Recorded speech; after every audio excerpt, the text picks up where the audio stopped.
I found the envelope tucked between the pages of Robert's medical journal.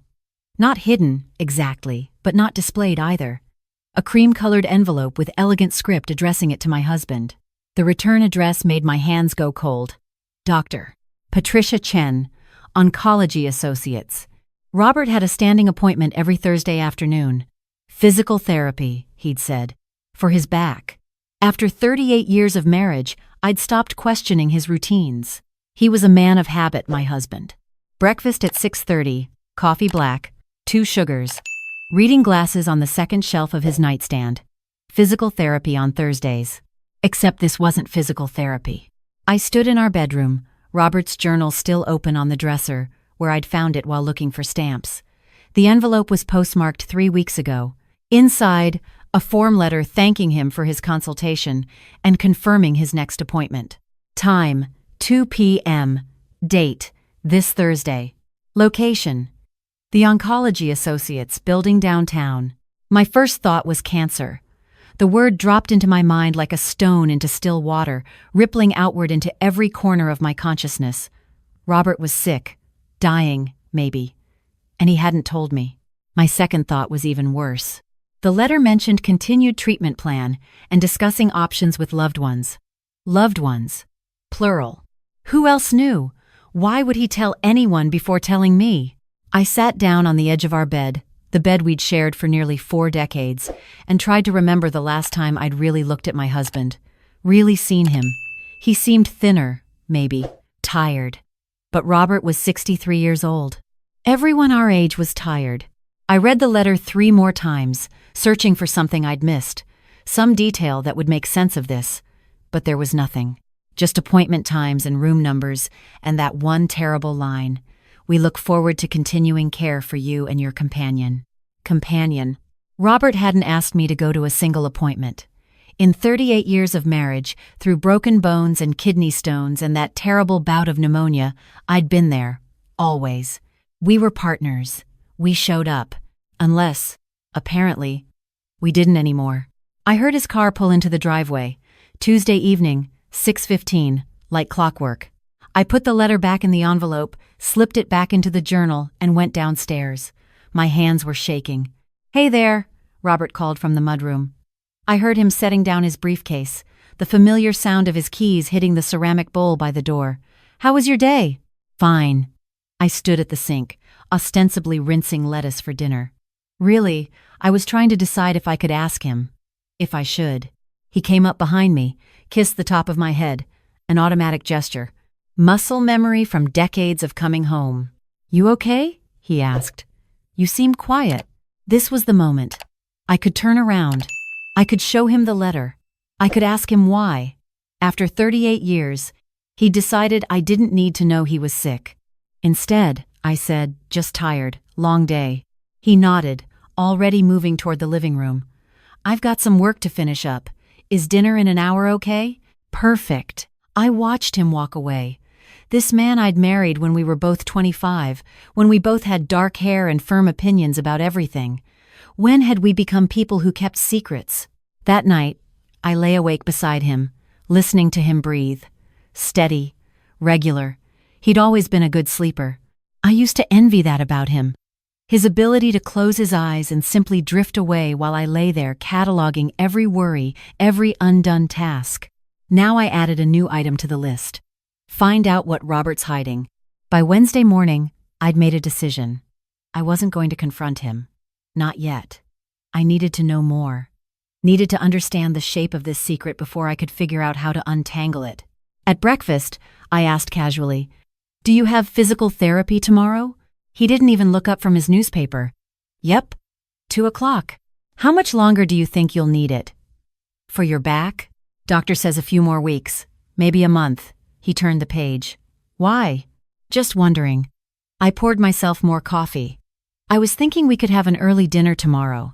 Maybe go to that Italian place you like." "Can't tomorrow. Therapy usually runs late, and I've got work to catch up on after." "Oh. Okay." He still hadn't looked at me. I spent Wednesday afternoon in a state I can only describe as controlled panic. I kept thinking about that word, companion. Who was Robert's companion at these appointments? Was it someone from work, a friend I didn't know about, or was it something worse? 38 years. We'd built a life together.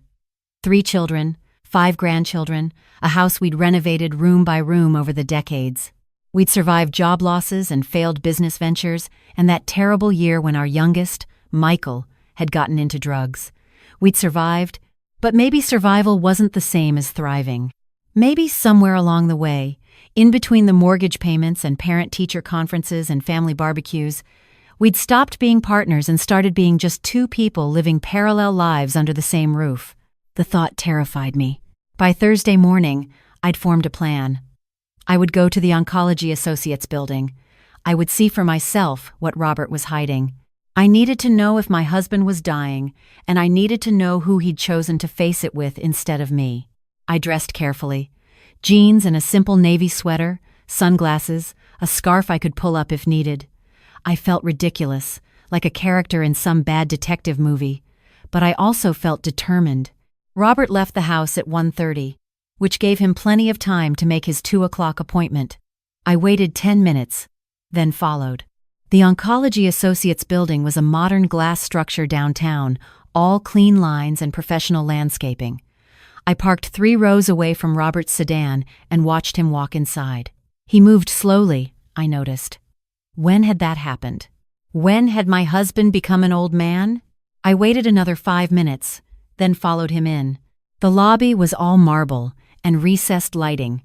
A directory listed Dr. Patricia Chen on the 3rd floor. I took the elevator up, my heart hammering against my ribs. This was crazy. I should just go home, wait for Robert to tell me in his own time. But the elevator doors were already opening, and I was already stepping out into a hallway that smelled like antiseptic and artificial vanilla air freshener. The waiting room was smaller than I'd expected. Maybe a dozen chairs, half of them occupied. I scanned the faces quickly, looking for Robert. He was sitting in the far corner, next to a woman I didn't recognize. She was younger than me, maybe 50, slim and elegant in a way I'd never quite managed. She had her hand on Robert's arm, and they were talking quietly, heads bent together. As I watched, she said something that made him laugh. Actually laugh, throwing his head back the way he used to when we were young. I felt something crack open inside my chest. The woman reached into her purse and pulled out a folder, spread some papers on her lap. Robert leaned over to look at them, pointing at something. She nodded, made a note. Their heads were so close together they were almost touching. I couldn't breathe. This couldn't be happening. Not Robert. Not my Robert, who'd held my hand through 3 deliveries, who'd cried when our first grandchild was born, who still made me coffee every Sunday morning exactly the way I liked it. Can I help you? The receptionist was looking at me with polite concern. I realized I'd been standing frozen in the doorway for who knows how long. No. Sorry. Wrong office. I turned and walked quickly back to the elevator, stabbing at the button. Behind me, I heard Robert's voice say, "She'll love it, Patricia. You really think we can pull it off by next month?" The elevator arrived. I stepped inside and pressed the button for the lobby, watched the doors slide shut on my husband's secret life. I don't remember driving home. One moment I was in the parking garage downtown, and the next I was sitting in our driveway, gripping the steering wheel so hard my knuckles were white. Patricia. He'd called her Patricia. So familiar. So comfortable. How long had this been going on? How many Thursdays had I waved him off to physical therapy while he went to meet another woman? And at an oncology office. Of all places. Was that even real? Was there any cancer at all? Or was that just part of the lie? I went inside and did what I always did when the world tilted sideways. I cleaned. I scrubbed the kitchen counters until they gleamed. I organized the pantry. I folded and refolded the living room throw blankets. Physical work, mindless work, the kind that let me avoid thinking about what I'd seen. Robert came home at 4:30, right on schedule. "Hey," he called out, "I'm back!" I was in the kitchen, my hands deep in sudsy dishwater even though the dishes were already clean. How was physical therapy? There was a pause. A fraction of a second too long. Good. Really good, actually. I think it's helping. That's great. I didn't turn around. Couldn't turn around. If I looked at him, he'd see everything on my face. "Listen," he said, and I heard him come up behind me. Felt his hand on my shoulder. "I know I've been distracted lately. Distant, maybe. There's just been a lot going on. Work stuff. But I want you to know that you're still the most important thing in my life. You always have been. I closed my eyes. This was the moment. I could confront him right now. Demand to know who Patricia Chen was and why he was spending his Thursday afternoons with her instead of with me. But what came out of my mouth was, I know. I love you too. He kissed the back of my head and walked away. I heard him climbing the stairs to his office, heard the door close. I pulled my hands out of the dishwater and stared at them. They looked like an old woman's hands. When had that happened? That night, lying in bed while Robert snored softly beside me, I made a decision. I wasn't going to sit around waiting for my marriage to implode. I wasn't going to be the kind of woman who ignored the signs until it was too late. I was going to find out the truth. All of it. Friday morning, I called Robert's office. His assistant, Jamie, answered on the second ring. Hi, Jamie. It's Margaret. Is Robert around? Oh, hey, Mrs. Patterson. No, he's in meetings all morning. Can I have him call you back? Actually, I was hoping you could help me with something. Robert mentioned a Patricia Chen recently, but I can't remember the context. Do you know who she is? There was a pause. Patricia Chen? I don't think I know that name. Is she a client? Maybe? I'm not sure. Hold on, let me check his calendar. I heard typing. Nope, no meetings with anyone named Chen. Could it be someone from his volunteer work? Volunteer work. I'd forgotten about that. Robert had started volunteering somewhere a few months ago. Reading to kids, he'd said. At the library. Maybe. Thanks, Jamie. I hung up and stared at my phone. Reading to kids. Thursday afternoons. Was any of it true? I spent the rest of Friday spiraling. I went through our credit card statements, looking for clues. There were charges to restaurants I didn't recognize, coffee shops I'd never been to. All reasonable expenses, all explainable. But together, they painted a picture of a life I wasn't part of. That evening, I tried to be normal. I made dinner, asked Robert about his day, laughed at his stories about difficult clients. But underneath it all, I was studying him, looking for cracks in the facade. He seemed happy. That was the worst part. He seemed lighter somehow, more energized than he'd been in years, like he had something to look forward to. Saturday morning, Robert announced he had to run some errands. Need anything while I'm out? He asked, car keys already in hand. No, I'm good. He was gone for 4 hours. When he came back, he had exactly 2 items, a carton of milk and a bag of coffee beans. Things we hadn't run out of yet, things that didn't require 4 hours. Sunday, we went to church like we always did. We sat in our usual pew, 7th row from the front on the right side. We stood when we were supposed to stand, sat when we were supposed to sit. We held hands during the final prayer. From the outside, we probably looked like any other couple married nearly 40 years. Comfortable. Content. But I felt like I was watching us from a distance, like I'd stepped outside my own life and could see how hollow it had become. Monday morning, I did something I'd never done before. I went through Robert's phone. He'd left it charging in the kitchen while he showered, and I had maybe 10 minutes. My hands shook as I unlocked it. The passcode was easy. Our anniversary, 0621. I went straight to his messages. There were the usual things, texts from our kids, messages from work. And then I found it. A thread with P. Chen. The most recent message was from Friday. P. Chen. Everything's confirmed for next weekend. She's going to be so surprised. Robert, I can't thank you enough for this. It wouldn't be possible without you.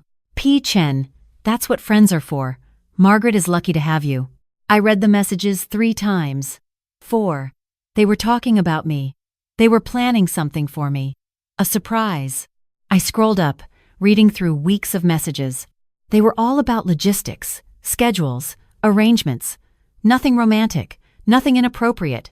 Just 2 people coordinating something that apparently involved me. I heard the shower turn off upstairs. Quickly, I put the phone back exactly where I'd found it and retreated to the living room, my mind spinning. What did it mean? What were they planning? And why did it require an oncology office?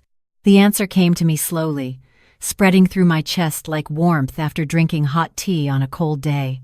Robert wasn't sick. Or maybe he was. Maybe there had been a scare, something that had made him reevaluate. But this thing with Patricia Chen wasn't an affair.